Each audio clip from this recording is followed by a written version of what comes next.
I'm Elisa Mortensen, and this is Undo Redo.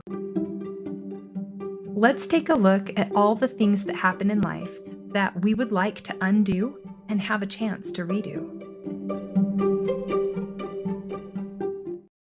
Hi, everyone. To all my friends out there who are frustrated by having to deal with a difficult human in their life, I hear you. I am a host of a local retreat that I'm going to put an end to all this. It's November 3rd and 4th. I make sure you get out from being stuck in the stress and worry of this relationship and feel relaxed about it, all while you're there. Information can be found on my bio on social media at Life Coach Elisa. For this episode, allow me to explain the title. Decision minus comparison equals self-confidence. I came up with a formula here because I wanted to start with decision. Everything we think or do is by choice. That's agency, all right? That's the starting point of what we have control over. The next one is comparison. It's totally normal and totally human to compare things.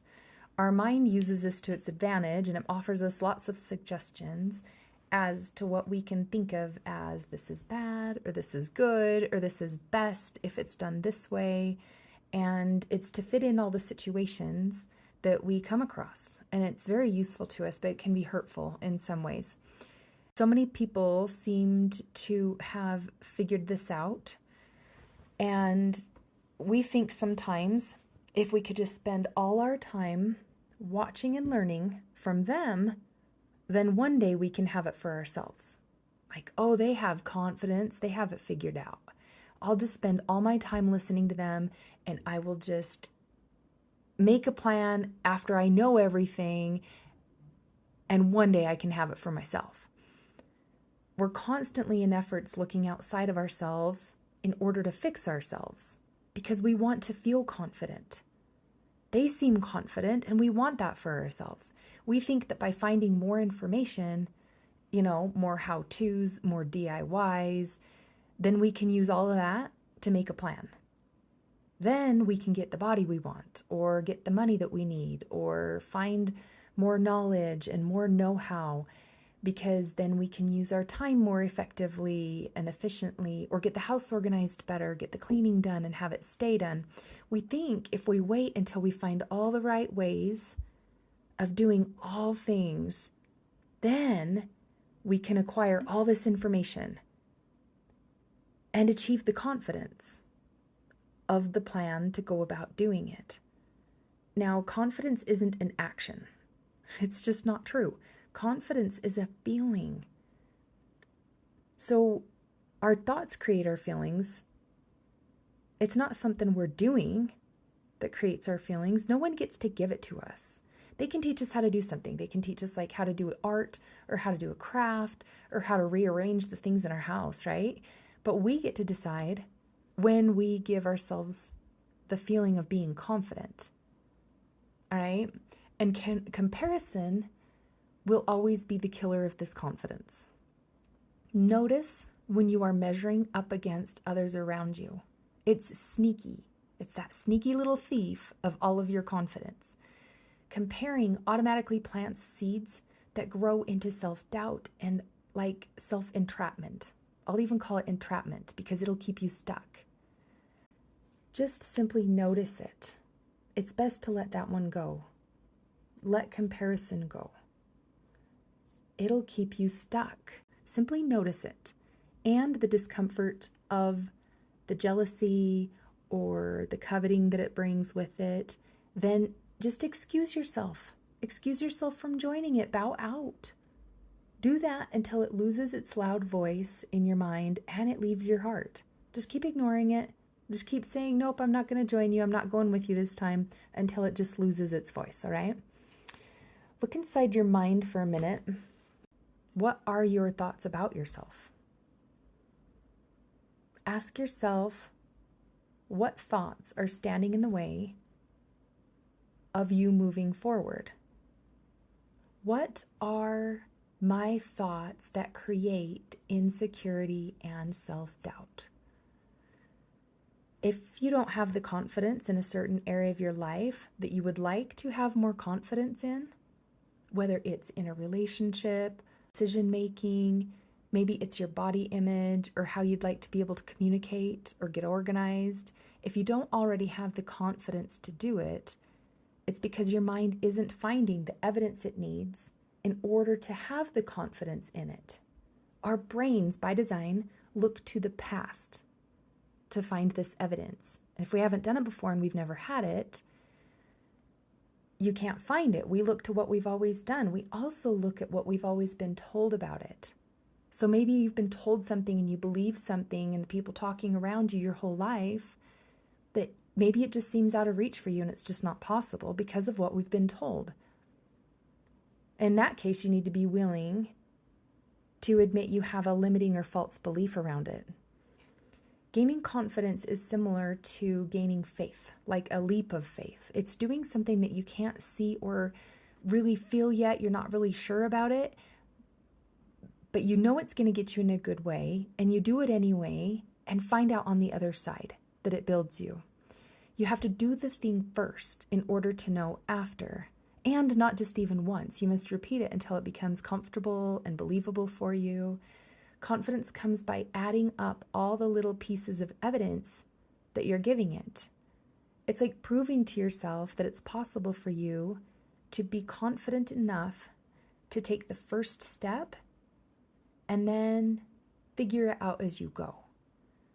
The practice of doing it anyway, doing without believing that you are confident first, makes you grow. Your brain can use that little bit of evidence that you gave it by taking the first step to continue on. And the best part is that as you continue, you'll hear less of an argument from yourself in your head. You'll hear less excuses towards not doing it. You'll hear less complaints about why you're even doing it in the first place. That's how confidence is built. That's how you give yourself confidence, okay? Just by doing it. And your doubt, your fear about getting it the right way, doing it the right way, or you need to know more, it starts to leave. And when it starts to leave, it makes new room for the new thoughts you're going to have. And the new thoughts you're going to have will sound a little bit like, wow, I did that. Or, gosh, it didn't have to be like perfect. I just needed to start and get it done. One time I heard myself say, like, why did I put that off for so long? It really wasn't that bad. It didn't take me as long. It wasn't as hard. And I made it sound so much more dramatic and harder than it was. Another one, just something to know, is that what makes it hard is all the mind drama that you're having that's attached to what it is you're going to do, or where you want confidence, or where you're just not sure about. My instructor, Brooke Castillo, teaches 2 foundational thoughts for self-confidence. Put your focus on making these 2 suggestions, these 2 foundational thoughts. Try to make these believable for yourself, even if it's just a partial belief or something you just kind of rehearse in your mind sometimes or would like have a desire to believe. Here they are. The first one is, I know how to do everything and trust that I can figure it out and handle any emotion that comes along with it. Okay, I know how to do everything and trust that I can figure it out and handle any emotion that comes along. Okay, the second belief is, I know I'm not perfect, but I love and accept myself regardless of my perceived imperfections. I know I'm not perfect, but I love and accept myself regardless of my perceived imperfections. All-inclusive, to see if you can make those believable for yourself.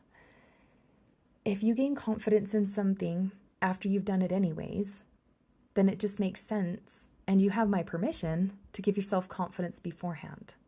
Give it to yourself right now. In fact, just give it to yourself because I told you could, and then just get going on the thing. All right? Doing the thing you want to feel confident in as though you already have the confidence in it is the best place to be to start. Okay? Why do we set up our life like constantly for finding flaws? Like our flaws. I find my flaws to erase. We find the flaws in ourselves so we can't feel confident. We find the flaws in others so we can compare. We find the flaws in the world as if we're able to make any of those decisions on behalf of the world. It's just not necessary. It wastes time. It wastes days. It wastes energy. And it's no wonder we're all busy and we're all tired and we're all overwhelmed all the time if we're doing this. So why do we go about life thinking it's just always going to be this way? Why do we not question the limitations we've set for ourselves? I don't think we're even aware that we've set any of these limitations on ourselves. But who decided? Did they just seemingly happen out of nowhere? Who says? What's actually happening is we're allowing the fear and the doubt and the discomfort to stop us from moving through it. The thoughts that rob us of having confidence sound something along the lines of, I don't know how, I'm really just not good at that. I haven't done that before. I guess I'm just not as good at this as somebody else would be. And I'm here to tell you that that's not how it's meant to go. What are the thoughts you have that bring up your self-doubt? Really think about it. What thought stands in the way of your taking action? You know, you're meant to push through the barriers that you have when you do become aware of them. All right, you are meant to have experiences that challenge the way you have always done things. Start to ask yourself, what other areas of your life do you see yourself doing the same thing that keeps you stuck? And I'm really excited about the next podcast because I want you to know a self-confidence life hack. Okay, next week I'm going to do a part 2 for decision minus comparison equals confidence. So do your homework for this, answer the questions, go back and listen to it again. I'll tell you a story in part 2, and it's best understood by someone who's already been coming along for a while. Already been in their self-improvement and their self-awareness journey.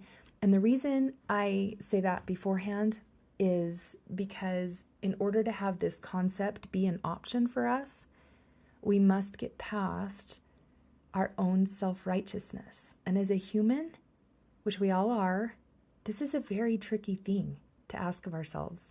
So do the work from this episode first. If you skipped some of my lessons and some of my episodes, go back and listen to those, okay? Let me know what hits home for you. Get in touch with me with what questions, maybe something came up for you, if anything.